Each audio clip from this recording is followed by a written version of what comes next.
There we go. So hello from Ireland to everyone joining this forum from around the world, some of who are in the middle of their night, such as Alison and Beryl in New Zealand.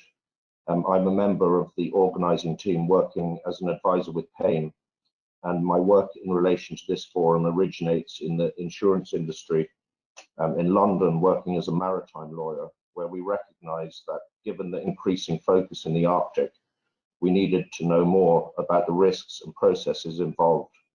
We also needed to learn more about the regulations that were developing at IMO, namely the Polar Code.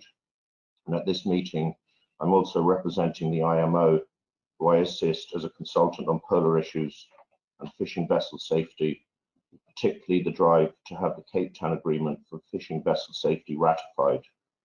In relation to the web portal, we have worked hard to enhance its usability and the information on the portal. The organising committee, on whose behalf I speak, would like to sincerely thank all those participants who have worked so hard with us over many months to enhance their work on the issues of importance and their submissions to the portal. This slide shows the increase in use, demonstrating that the portal is achieving its objective. People are turning to it for informed information about the Polar Code. The blue graph shows the hits on the portal from its launch in May 2018 to September 2018. Then the red graph shows the increase from September 2018 to the 30th of January 2019. Then the green from January 2019 to the 28th of November 2019. And the last one from the 28th of November 2019 to the 11th of November 2020, you can see the vast increase exponentially. You can see here a similar pattern for part 2 of the Polar Code. This slide shows the actual figures for part 1 and part 2. On the 4th column at the top, you can see that on the 11th of November 2020, there have been to date over 55,000 visits. That is up over 38,000 since the 28th of November 2019. And it is not just people logging on the site for a single hit on the home page. These are people who are analysing across the various chapters, as can be seen from the previous graph and these figures. The last year represents a 94% increase on average across the various chapters of the web portal. As discussed at the last forum in June 2019 at the United States Embassy in London, and in response to feedback from the participants in the questionnaire after that meeting, we have made changes to the visual and technical nature of the web portal to make it more free-flowing and easy to navigate. Of course, the best way of understanding these changes is for you to browse the portal. We advanced the main page with rolling information at the top linking to the main aspects of the portal. We've also included an IMO information page, which I will return to later. We are considering, but have not done so yet, including a publications page so we can post relevant published articles about the Polar Code, and also perhaps a participants' ongoing projects page, as we recognize that many participants are working on projects that are not yet complete and they cannot be posted to the portal. But the fact that they exist is very important to know, and for the participant to be able to relay this and perhaps gain support for such projects. We could also consider an academic institution page and a further information on shipping in the Arctic page, such as the Arctic Shipping Traffic Database that Hjalti Hirainason will talk about in the next talk. And on the various chapters on the portal, when looking at them, we have made easy links to revert to the other parts of the portal, as can be seen here in the orange boxes, with easy links also to the State Administration page, Forum Participants page, and Web Portal homepage. Of course, we cannot update the portal ourselves. Much work has been carried out by the committee intersessionally, liaising with participants, and we sincerely thank those participants for their extremely hard work. And I will highlight a few examples of many. Last year at the third forum, we heard about plans by the International Chamber of Shipping and the Oil Companies International Marine Forum to develop guidelines for the development of a polar water operation manual. Well, true to their word and involving a lot of hard work since the last forum, they finalized their guidelines, and they now appear on the portal under Part 1B, Additional Guidance. If you are looking at this chapter, you will see that the additional guidance for each chapter in Part 1 is clearly set out. If you click on the additional guidance for Chapter 2, you will clearly read that a model Polar Water Operation Manual table of contents is found in Appendix 2 of the Polar Code, but not every section outlined will be applicable to every polar ship. So if you are looking at the portal and read the additional guidance section for Chapter 2, in conjunction with ICS and OPIM submissions, you will receive their additional guidance for compliance. And that is why this portal is so informative and important for the effective implementation of the Polar Code. Of course, this submission is also important to include under Chapter 2 itself for those who do not quite go as far as the Part 1B additional guidance section, and also for the sake of completeness under Chapter 11, Voyage Planning.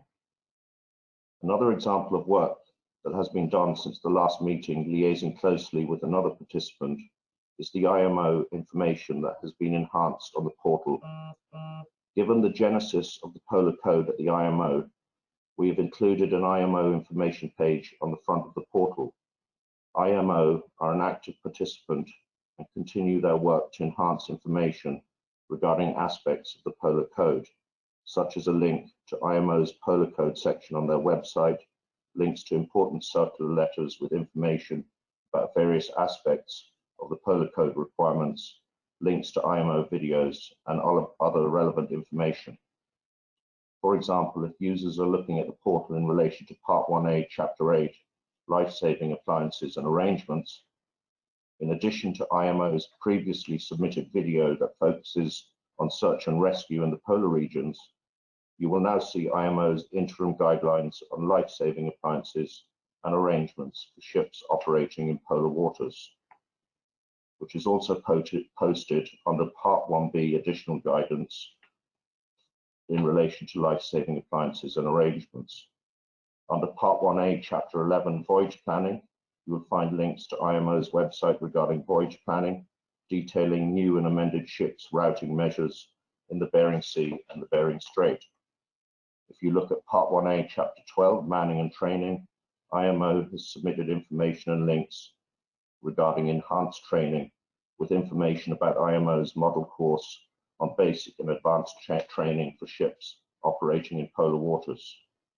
Under Part 1B additional guidance, you will also find information submitted by IMO with links to circular letters regarding guidance on surveys and guidance on methodologies for assessing operational capabilities and limitations in ice.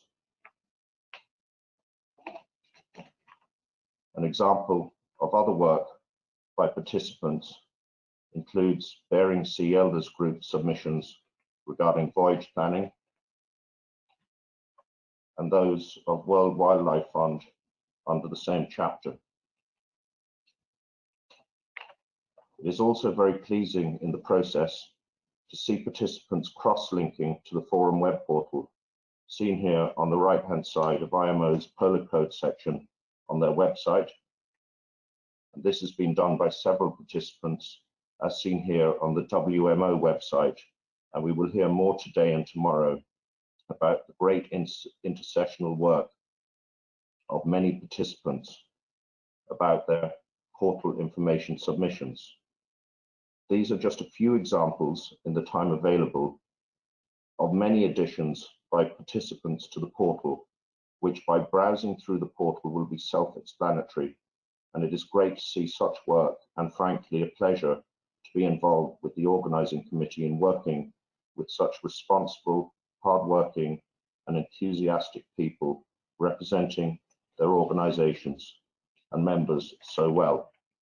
and not forgetting the hard work of state administrations on the excellent work they have done to enhance the state administration page, you will also see that we have created a non-Arctic state submission box, and we look forward to receiving further submissions to populate this. Of course, states can submit also to the various chapters of the portal and have done so. And we are going to be busy following this forum and its increased attendance. Outreach has been a key objective, and in addition to extending the third forum to the leading 10 flag states involved in Arctic operations, as well as Antarctic states such as New Zealand, who have been regular participants since inception, through the deeply appreciated assistance of IMO, we have extended word about the forum to all IMO's members and affiliates, and also worked as a committee to reach out to organizations we recognize as important. On the screen, you will see just some examples. So there is much to do to follow up with these participants in the months ahead. And finally, it is important to remember that this forum and portal is essential in identifying knowledge gaps, and we must fill those gaps where there is readily available information or work on solutions where there is not, assisting each other where necessary. For example, we are working with communication experts to populate further Part 1, Chapter 10 in relation to communication, and we are very pleased to see NASA, the European Space Agency, and the International Mobile Satellite Organization participating in this meeting, and we'll follow up with them afterwards to assist us enhance the submissions to this chapter and with others in relation to other chapters, certainly not forgetting Part 2, where we need to do further work also. So that is my brief overview, and no doubt we will receive many further suggestions during this meeting and afterwards, and I really encourage all participants to fill out the questionnaire. We really do think that we are enhancing information for the implementation of the Polar Code for the protection of the Arctic seafarers, environment and inhabitants, and helping the Antarctic too through this collaborative approach. And it shows that when we work together, we will always make a difference. And finally, I would like to acknowledge the enormous amount of work, skill in that work, and support of the PAIM Secretariat. Thank you, Chair.